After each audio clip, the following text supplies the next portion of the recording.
Hello दोस्तों, मैं जी स्वागत करता हूं आपके अपने चैनल जीत फॉर यू पर। आज के इस वीडियो में अपन देखेंगे NAS 2024 के लिए मोस्ट इम्पॉर्टेंट क्वेश्चन जो कि आपके मॉक टेस्ट में भी काम देंगे। क्लास 9 के लिए कौन सा सब्जेक्ट देखेंगे अपन? विज्ञान, ठीक है ना, जो कि शिक्षक मार्गदर्शिका एवं विद्यार्थी उपलब्धि स्तर संवर्धन मॉड्यूल 2024-25 है। विद्यार्थी उपलब्धि स्तर जो NAS की परीक्षा होनी है उसके लिए अपना मॉड्यूल जारी किया गया था क्लास 9 के लिए, और सभी कक्षाओं के लिए भी जारी किया गया था। 3 के लिए भी है और 6 के लिए भी है। तो हर एक कक्षा की प्रैक्टिस मेरे चैनल पे चल रही है। अगर आपके कोई 3 और 6 का भी विद्यार्थी हो तो उनको आप मेरी वीडियो शेयर कर सकते हैं, ठीक है ना।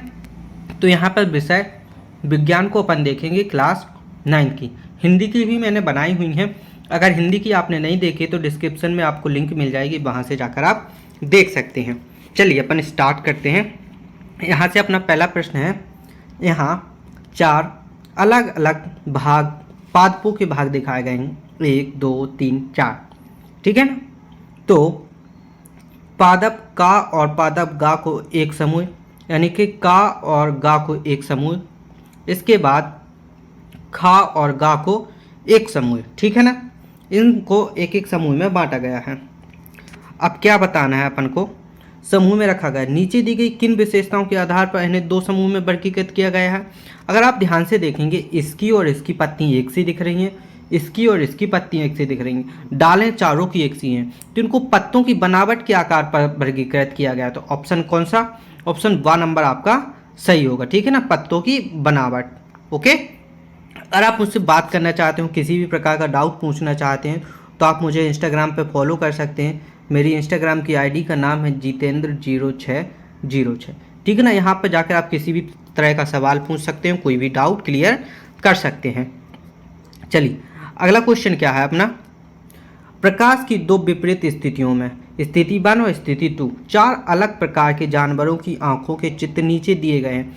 प्रत्येक चित्र में बड़ा गोला आंख का स्वच्छ मंडल दर्शाता है और छोटा गोला पुतली दर्शाता है। इनमें से किस जानवर की दृष्टि अंधेरे व उजाले दोनों स्थितियों में सबसे अच्छी होने की सबसे अधिक संभावना है?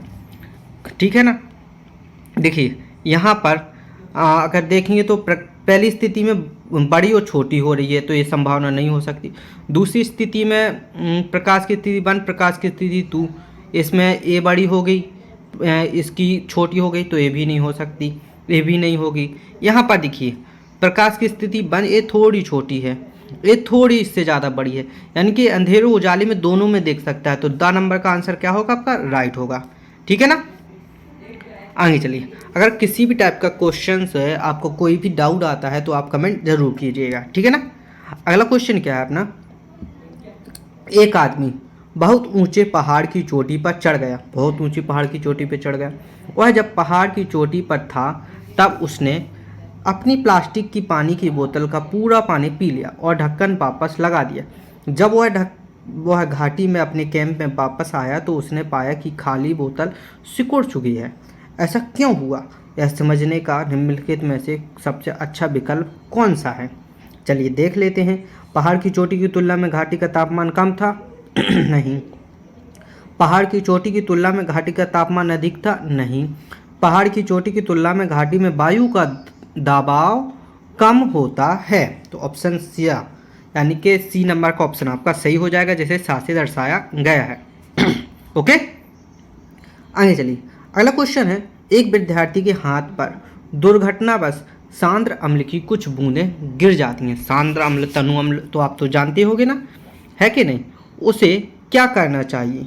उसे क्या करना चाहिए? चलिए चलते हैं अपने आंसर्स पर। उसे क्या करना चाहिए? हाथ को लवणीय जल से धोना चाहिए? नहीं। हाथ को जल की अधिक मात्रा से धोएं तथा सोडियम हाइड्रोजन कार्बोनेट का पेस्ट लगाएं? नहीं। हाथ को जल की अधिक मात्रा से धोकर सोडियम हाइड्रोक्साइड का विलयन लगाएं। क्या करना चाहिए? सोडियम हाइड्रोक्साइड का विलयन लगाना चाहिए, ठीक है ना। 7 नंबर का ऑप्शन आपका क्या होगा? राइट आंसर होगा। अगला क्वेश्चन क्या है? नेहा एक तटीय क्षेत्र में रहती है। कैसे क्षेत्र में रहती है? तटीय क्षेत्र। वह देखती है कि मछुआरे अपनी नाव को लोहे के हिस्से को नियमित रूप से पेंट करते हैं और लोहे पर पेंट क्यों लगाते हैं? देखिए पेंट को लगाने का सीधे सीधा है कि जंग ना लगे उसमें, तो जंग से बचाने के लिए पेंट लगाते हैं। नाव में अधिक मछलियों को रखने के लिए नहीं, नाव में किसी भी तूफान को रोकने के लिए नहीं, नाव में लगे लोहे को जंग से बचाने के लिए। ऑप्शन नंबर सा क्या होगा आपका राइट आंसर होगा, ठीक है ना। जंग से बचाने के लिए अपन पेंट लगाते हैं, वो तो दरवाजों में भी लगाते हैं कि नहीं। किसी रासायनिक अभिक्रिया का निर्धारण होता है जब, कब होता है उसका निर्धारण, अवस्था परिवर्तन हो, राइट, रंग में परिवर्तन हो, राइट, तापमान में परिवर्तन हो, राइट। तो उपरोक्त सभी इसका आंसर आ जाएगा। रासायनिक क्रिया का निर्धारण तभी होता है जब उसकी अवस्था परिवर्तन हो, या रंग में परिवर्तन हो, या तापमान में परिवर्तन हो। तीनों में से कोई भी परिवर्तन हो तो उसे रासायनिक अभिक्रिया कहते हैं।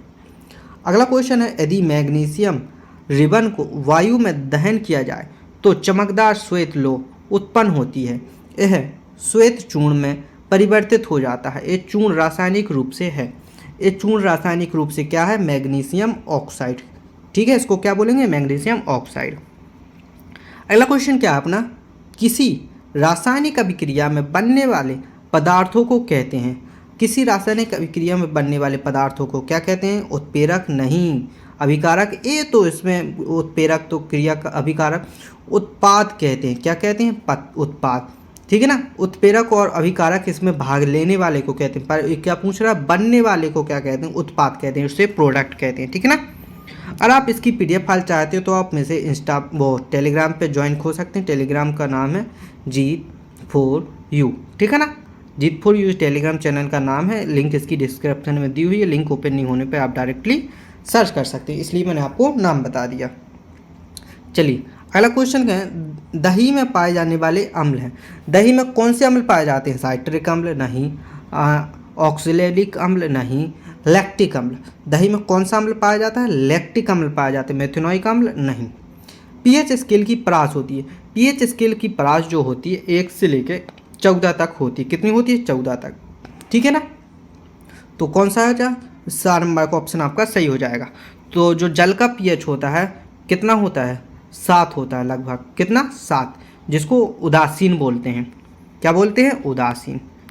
निम्नलिखित में से कौन सा गुण प्रभाव वस्तुओं द्वारा प्रदर्शित नहीं किया जाता, धातुओं द्वारा प्रदर्शित नहीं किया जाता। विद्युत संचालन धातुओं में होता है ना। ध्वनि प्रकृति होती है।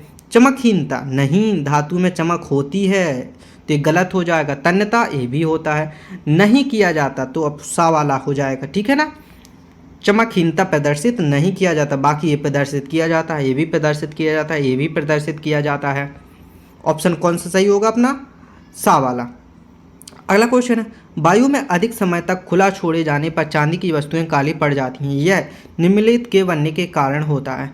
किसके बनने के कारण होता है, किसके बनने के कारण, सिल्वर ऑक्सलेट, सिल्वर ऑक्साइड।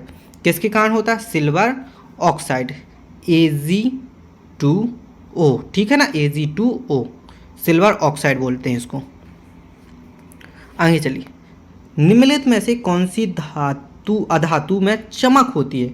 ऐसी कौन सी अधातु है जिसमें चमक होती है, किस में होती है, आयोडीन।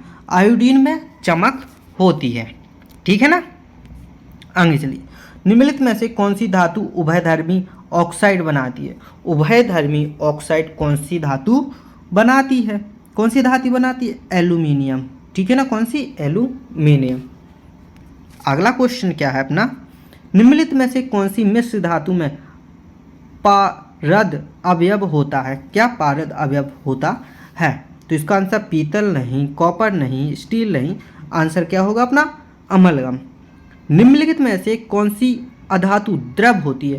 देखिए ये मोस्ट इंपॉर्टेंट क्वेश्चन है कि अधातु द्रव भी होती है, ये भी आपको मालूम होना चाहिए, होना चाहिए कि नहीं होना चाहिए। इसको अपन क्या लगाएंगे आंसर, ब्रोमीन। जो ब्रोमीन है आपकी ये द्रव में अवस्था में होती है।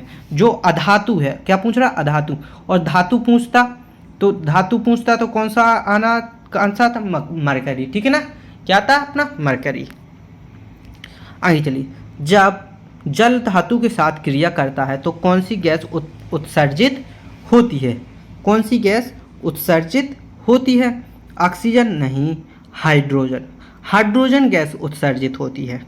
ओके, ग्लूकोज का पायरुवेट में विखंडन होता है, कहाँ पर होता है। एक क्रिया बहुत ही इंपॉर्टेंट है, आपकी वार्षिक परीक्षा में भी पूछी जाएगी, किसमें, वार्षिक परीक्षा में भी एक पूछा जा सकता है क्वेश्चन 1 नंबर के लिए, और 2 नंबर के लिए भी क्वेश्चन आया है कई बार। तो आपको ये क्वेश्चन याद कर लेना। किस में होती है, कोशिका द्रव में होती है, ठीक है ना। आगे, और हाँ मैं बता दूँ ये क्वेश्चन नीट में भी पूछा गया है। कहाँ पर, नीट में भी पूछा गया है, जो कि एमबीबीएस के लिए परीक्षा होती है उसमें भी ये क्वेश्चन आया हुआ है। और एटीपी का उपयोग होता है, एटीपी का उपयोग कहाँ होता है, पेशियों को सिकोड़ने में, प्रोटीन संश्लेषण में, और तंत्रिका आवेश में। किस जगह पे होता है, सभी जगह पे होता है। और जो क्वेश्चन नंबर 19 है ये भी अपना नीट में आया हुआ है। देखिए 9th के क्वेश्चंस भी नीट में आए हुए हैं, यानी कि क्वेश्चन बहुत इंपॉर्टेंट है आपके लिए। ओके, आगे चलिए। लार में पाए जाने वाली एंजाइम सलाइवरी एमाइलेज का कार्य होता है। लार में पाए जाने वाली एमाइलेज का क्या कार्य होता है, स्टार्च का शर्करा में विघटन। क्या होता है, स्टार्च का शर्करा में विघटन करना। यकृत द्वारा पित्त रस आहार नली के किस भाग में स्रावित होता है, आहार नली के किस भाग में स्रावित होता है, छोटी आंत में स्रावित होता है। कहाँ पर, छोटी आंत में, ठीक है। अगला क्वेश्चन क्या है अपना, कार्बोहाइड्रेट के आयोडीन विलयन परीक्षण में कौन सा रंग प्राप्त होता है, कौन सा रंग प्राप्त होता है, नीला बैगनी रंग। कौन सा, नीला बैगनी। आहार नली के किस भाग में भोजन का पाचन पूर्ण होता है, भोजन का पाचन पूर्ण होता है किसमें, छोटी आंत में। किसमें होता है, छोटी आंत में। बड़ी आंत में अपूर्ण पाचन होता है। श्वसन प्रक्रिया है, श्वसन कैसी प्रक्रिया है, ऊष्मा छेपी प्रक्रिया है, ठीक है। कैसी, ऊष्मा छेपी। तो यहाँ पर अपन ने 24 क्वेश्चंस को कंप्लीट कर लिया है। इससे आगे 25 से अपन क्या करेंगे, अगली वीडियो में देखेंगे, नहीं तो ये वीडियो बहुत लंबी हो जाएगी। अब क्या करना है आपको, इस वीडियो को अपने दोस्तों के साथ शेयर करना है जो भी एनएएस की तैयारी कर रहे हैं, ठीक है ना।